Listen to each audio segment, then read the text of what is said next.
Hello दोस्तों, जय हिंद। उम्मीद करता हूँ आप लोग एकदम स्वस्थ होंगे और अपनी प्रिपरेशन अच्छे से कर रहे होंगे।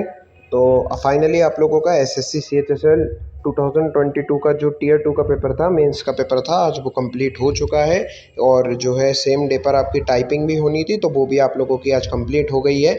मैं आप लोगों को इस वीडियो में एनालिसिस बताने वाला हूँ। मैं आपको बताने वाला हूँ क्या लेवल रहा है आपका जो है पेपर का, और कितना क्या क्वेश्चन का लेवल रहा है। सबसे पहले मैं आपको बताना चाहता हूँ, देखिए पीछे धार्मिक कार्यक्रम चल रहा है, तो उसकी आपको पीछे से आवाज़ आएगी, ठीक है ना। तो वो थोड़ा आप लोग उसको देख लीजिएगा, थोड़ा इशू रहेगा, ठीक है। बाकी यहाँ पर मैं आपको बताता हूँ कि किस हिसाब का जो है आपका पेपर रहा है, ठीक है। आपका जो है, ये तो मैं नहीं बताऊंगा कि एग्जैक्टली क्वेश्चन क्या क्या आए थे, लेकिन मैं आपको, क्योंकि एसएससी ने मना करा है क्वेश्चन बताने के लिए कि एग्जैक्टली क्वेश्चन क्या क्या आए थे बताने के लिए, एसएससी ने नोटिस के द्वारा मना किया था।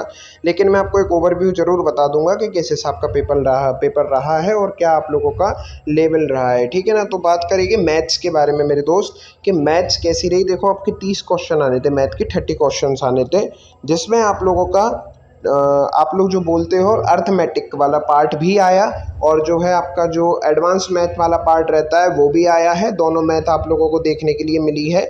लेकिन अर्थमेटिक का तो देखिए इजी पार्ट रहता है, आप लोगों को भी पता है, जो लोग पढ़ के पहुंचे हैं, मेंस तक देने गए हैं, उनको भी पता है कि अर्थमेटिक आप लोगों का ईजी ही रहता है। तो जो भी क्वेश्चन थे अर्थमेटिक के, चाहे वो आपका लाभ हानि के हों, चाहे ब्याज के हों, किसी भी प्रकार के कोई भी क्वेश्चन हो, आप लोगों के प्रॉफिट लॉस के हों, या परसेंटेज के हों, या रेशियो के हों, आप लोगों का इजी रहे हैं, डुएबल रहे हैं। कुछ क्वेश्चन इतना खास नहीं रहे आपके अर्थमेटिक के भी और एडवांस मैथ के भी। ऐसा नहीं था कि बहुत ज़्यादा कोई टफ क्वेश्चन आ गए थे, ऐसा नहीं था। मैं सारी चीज़ें कवर कर रहा हूँ, भी बता रहा हूँ। बाकी जो एडवांस मैथ के आप लोगों के क्वेश्चन आए थे, वो भी आप लोगों के नॉट सो मच एडवांस के, आप लोगों का जैसे 2017-18 का सीजीएल का मैथ का पेपर था, उसमें क्वेश्चंस आ गए थे, इस प्रकार के नहीं थे। बहुत जो है डुएबल क्वेश्चन थे और आराम से किए जा सकते थे। अब जो लोग मेंस तक देने के लिए पहुंचे, ऑब्वियसली उनसे होप रहती है कि आप इस लेवल के तो क्वेश्चन बहुत आराम से कर ही लोगे जो है सॉल्व, ठीक है ना। बाकी सांख्यिकी की बात करोगे अगर आप, स्टेटिस्टिक्स की, तो आप लोगों के 2-3 क्वेश्चन देखने के लिए मिले हैं यहाँ से। और प्रोबेबिलिटी की अगर आप बात करोगे तो वहाँ से भी क्वेश्चन था, प्रोबेबिलिटी वाला बच्चे बता रहे हैं कि थोड़ा टफ क्वेश्चन था। कई बच्चों का वो जो है छूटा है, और कई बच्चों ने जो है गलत भी अटेम्प्ट कर दिया, उनका आंसर जो है गलत आया होगा उसमें, ठीक है ना। बाकी अगर आप ओवरऑल देखोगे मैथ, तो मैं आपको बता दूं मैथ बहुत ईजी थी। आप इसको मॉडरेट नहीं कह सकते, इजी लेवल था मैथ का। हाँ, एक दो क्वेश्चन आप लोगों के टफ आपके हो सकते हैं, जो आप लोगों को नहीं आए, जैसे एक प्रोबेबिलिटी वाला हो सकता है, एक आध दो सांख्यिकी के हो सकते हैं, स्टैटिस्टिक्स के हो सकते हैं, अगर आपको आपने नहीं पढ़ी तो। बाकी दो क्वेश्चन आप समझ सकते हैं, 2-3 क्वेश्चन के टफ थे मैथ में, जो डुएबल नहीं हो सकते थे किसी किसी बच्चे के लिए। बाकी के जो क्वेश्चन थे, हर किसी ने मेरे हिसाब से यहाँ 24-25 प्लस तो बहुत आराम से किए ही होंगे मैथ में, ठीक है ना। ये आप लोगों का मैथ का दोस्त ओवरव्यू है, ठीक है। मैथ का आप लोगों का ये रहा सिस्टम। अब बात करते हैं रीजनिंग के बारे में। तो रीजनिंग आप लोगों की किस हिसाब की रही। देखो भाई, रीजनिंग का मेन चीज़ होता है आप लोगों का, रीजनिंग तो ठीक ठाक लेवल की ही रहती है। आप उसको ईजी भी नहीं कह सकते और टफ भी नहीं कह सकते, इस हिसाब से नहीं कह सकते, क्योंकि अगर आपको रीजनिंग का क्वेश्चन आ गया तो आ गया, और नहीं आया तो फिर वो बहुत ऊपर से ही निकल जाता है। फिलहाल मैं आपको बताऊंगा यहाँ जो आपके कंक्लूजन वाले क्वेश्चंस देखने के लिए मिले हैं ठीक ठाक संख्या में, जो है रीजनिंग में 2-3 क्वेश्चन थे कंक्लूजन वाले। और इसके अलावा जो रीजनिंग आपकी टीयर फर्स्ट में थी, वैसे ही आप लोगों की रीजनिंग थी, बहुत ज़्यादा ऐसी खास नहीं थी कि बहुत अनएक्सपेक्टेड टाइप रीजनिंग हो।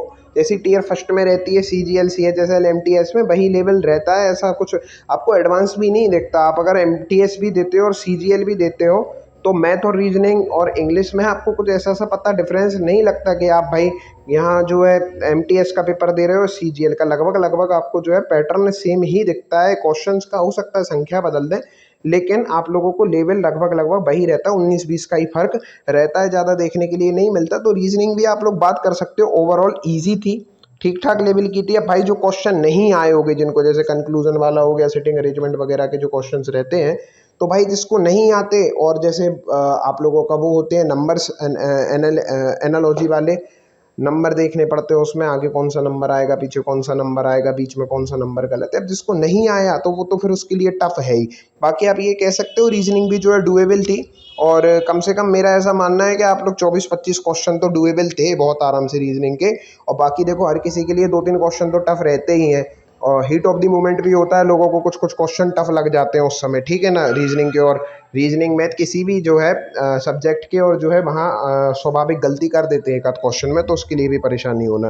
बाकी बात करता हूँ मैं आपसे इंग्लिश की। इंग्लिश कैसी रही? तो देखो भाई, इंग्लिश भी आपकी वही रही जैसे MTS, CGL, CHSL वगैरह के जो पेपर के प्री की लेवल रहती है, वही आप लोगों का यहाँ पर इंग्लिश भी देखने के लिए मिला है। वोकैब की बात करोगे तो वोकैब जो है रिपीट हुई है, कुछ शब्द जो है रिपीट हुए हैं, एक आध शब्द जो है नई भी थे, बाकी के शब्द जो है आप लोगों के रिपीट हुए हैं। जो लोग तैयारी कर रहे हैं और यहाँ तक पहुँचे हैं तो ऑब्वियसली उन्होंने तो पढ़ी ही होगी ये वोकैब, तो रिपीट हुई है आप लोगों की, ऐसा कह सकते हैं प्रीवियस पेपर के हिसाब से। एंड दो आप लोगों के पैराग्राफ आए थे, क्लोज टेस्ट आया था, उसमें रैपिड फिलर था आप लोगों का, ठीक है। ये सारी चीज़ें हो गई। इंग्लिश की बात करेंगे आप तो इंग्लिश में देखो जो वो होता है आप लोगों का PQRS, वो भी जो है बच्चों को, कुछ बच्चों को जो उसमें दिक्कत रहती है उस चैप्टर में। तो मैं आपको बताता हूँ, इंग्लिश में 40 में से आप अगर 30 करके आए हो, 30, 31, 32 करके आए हो, तो आप लोग जो है अच्छे, ठीक ठाक है आप लोगों का, ऐसा नहीं कि बेकार है, ठीक ठाक करके आए हो अगर आप लोग 30, 32, 34 तक अटेम्प्ट करके आए हो इंग्लिश में, ठीक है। बात करते हैं GK के। भैया GK से तो SSC वाले बच्चे बहुत अच्छी तरीके से अवगत हैं, हाथ जोड़ लेते हैं SSC के बच्चे, तो GK के सामने आकर के समझ जाते हैं कि भाई GK तो SSC की पार है, ठीक है ना, आप लोग समझ सकते हैं। बात करेंगे स्टैटिस्टिक GK की, पहाड़ वगैरह से जो है क्वेश्चन देखने के लिए मिले हैं। स्टैटिक GK की बात करेंगे तो स्टैटिक GK के क्वेश्चन थे, करंट की भी क्वेश्चन थे, 4-5 क्वेश्चन जो है बच्चे बता रहे हैं करंट के थे, 4-5 क्वेश्चन करंट के थे, और एक जो है आप लोगों का स्टैटिक GK थे, स्टैटिक GK के थे। और बाकी तो भाई GK के आप लोगों को पता ही, अगर आपको आता है तो आता है, नहीं आता है तो नहीं आता है। अब आप लोगों को अगर पता है कि कोई भी क्वेश्चन, जैसे फॉर एन एग्जाम्पल के मौलिक अधिकार संविधान के कौन से भाग में, अगर आप लोगों को पता है तीसरे भाग में तो पता है, नहीं पता है तो भाई वो तो फिर क्वेश्चन छूटेगा, या फिर गलत या सही जो भी आप तुक्का लगाया हो तो वो अलग बात है। परंतु अगर GK में अगर आपको चीज़ पता है तो ही आपका जो है ठीक है, नहीं है तो फिर आप कहाँ से क्या करिश्मा हो जाएगा, तुक्का ही लग सकता है, ठीक है। फिलहाल बात यही है कि GK में आपके स्ट्रेटेजी की भी थी और करंट के भी जो है क्वेश्चन देखने के लिए मिले हैं। डुएबल कह सकते हो आप, GK के कुछ क्वेश्चन तो भाई डुएबल थे। 20 क्वेश्चन में से 5, 6 तो 7 तो क्वेश्चन आप लोग जो है करके आ ही होगे, इतनी भी टफ नहीं थी, कुछ इजी क्वेश्चंस थे वहाँ पर, ठीक है ना। बाकी बात करते हैं कंप्यूटर के बारे में। कंप्यूटर देखो बहुत टफ है, ठीक है ना। कंप्यूटर में आपको सीधी बात बताऊंगा, कंप्यूटर और GK का जो लेवल रहा है, देखो GK को आप हमेशा ही मॉडरेट में रहोगे, ठीक है ना। GK कोई भी पेपर होगा SSC का, आप GK हमेशा आपको मॉडरेट में ही रखनी पड़ेगी, या तो हार्ड या मॉडरेट। GK आप कभी आसान बना ही नहीं सकते भाई, अगर GK आसान होगी तो फिर तो काम ही हो गया ना। कंप्यूटर की बात करेंगे यहाँ पर मेरे दोस्त, कंप्यूटर कैसी रही? कंप्यूटर में भाई ठीक ठाक थे, डुएबल क्वेश्चन थे, लेकिन जैसा मुझे बच्चों ने बताया, उनकी जितनी नॉलेज, या कुछ बच्चों की ज़्यादा नॉलेज या कुछ बच्चों की कम नॉलेज, अपने अपने हिसाब से, जो कंप्यूटर किसी ने कम पढ़ा है किसी ने ज़्यादा पढ़ा है, क्योंकि अभी न्यूली इंट्रोड्यूस हुआ है, तो उस हिसाब से मैं आपको बताता हूँ। कंप्यूटर में ये बताया गया है कि 4-5 क्वेश्चन तो देखो बॉस डुएबल थे, यानी कि किए जा सकते थे। 4-5 क्वेश्चन ईजी थे, जिन्होंने थोड़ा बहुत भी बेसिक से पढ़ा है वो कर सकते थे। बाकी के कंप्यूटर के क्वेश्चन थोड़ा सा जो है टफ जा करके रहे हैं। तो कंप्यूटर को अगर आप श्रेणी देंगे तो मेरे दोस्त मॉडरेट श्रेणी में आपको रखना होगा कंप्यूटर को, ठीक है ना। टाइपिंग की बात करेंगे तो टाइपिंग तो एज यूजुअल भाई CHSL की टाइपिंग तो 35 वर्ड्स पर मिनट के हिसाब से जो है चलती है। टाइपिंग तो जो है टफ रहती है CHSL की, ठीक है ना। आप CGL की तुलना से देखोगे तो आपका वर्ड पर मिनट यहाँ पे 35 वर्ड पर मिनट मांगे गए हैं, तो टाइपिंग तो जो है टफ रहती है, ठीक है। एरर अलाउड होते हैं, अब देखते हैं कितना फाइनल जो है कट ऑफ में कितना एरर जो है अलाउ करते हैं किस पोस्ट के लिए। ये सारी चीज़ें आप लोगों की हो गई हैं टाइपिंग वगैरह के लिए। ये आप लोगों का टोटल पेपर का एनालिसिस रहा। आई नो मैंने आपको जो है क्वेश्चन नहीं बताया, और ये चीज़ मैंने आपको शुरू में ही वीडियो में बता दी थी। मैं आपसे क्वेश्चन यहाँ पे डिस्कस नहीं करूंगा, मैं केवल आप लोगों को एक ओवरव्यू देने वाला हूँ कि किस हिसाब का जो है पेपर था। तो पेपर की बात करोगे अगर आप फाइनली, तो देखो दोस्त, मैथ आप लोगों का ईजी था, वेरी इजी कह सकते हो आप, मैथ वेरी इजी था। रीजनिंग की बात करोगे तो इजी था। इंग्लिश की बात करोगे तो इजी टू मॉडरेट था। GK की बात करोगे तो मॉडरेट था। कंप्यूटर की बात करोगे तो मॉडरेट था। और टाइपिंग तो अगर आपकी प्रैक्टिस है तो आपकी पार है, और नहीं है तो फिर आप कीबोर्ड पे हाथ ही नहीं रख पाओगे। तो मुझे नहीं लगता बहुत कम बच्चों की साथ ही ये समस्या हुई होगी। हाँ, एक समस्या मुझे जरूर याद आई है कि टाइपिंग में आप लोगों का कीबोर्ड की प्रॉब्लम रही है कुछ कुछ सेंटर पे बच्चों को, और उनका ऐसी शिकायत रही है कि भाई उनको कीबोर्ड जो है बड़े हार्ड मिले, टफ मिले, ये हुआ वो हुआ। तो भाई आपको बदलवा लेने चाहिए थे उस समय, और कुछ बच्चों ने बताया उन्होंने बदलवाए भी, लेकिन फिर भी जो है जो नया कीबोर्ड भी मिला उसमें भी उसको उन बच्चों को जो है समस्या रही। अब फिलहाल तो इस चीज़ में आप कुछ नहीं कर सकते, जो हो गया सो हो गया।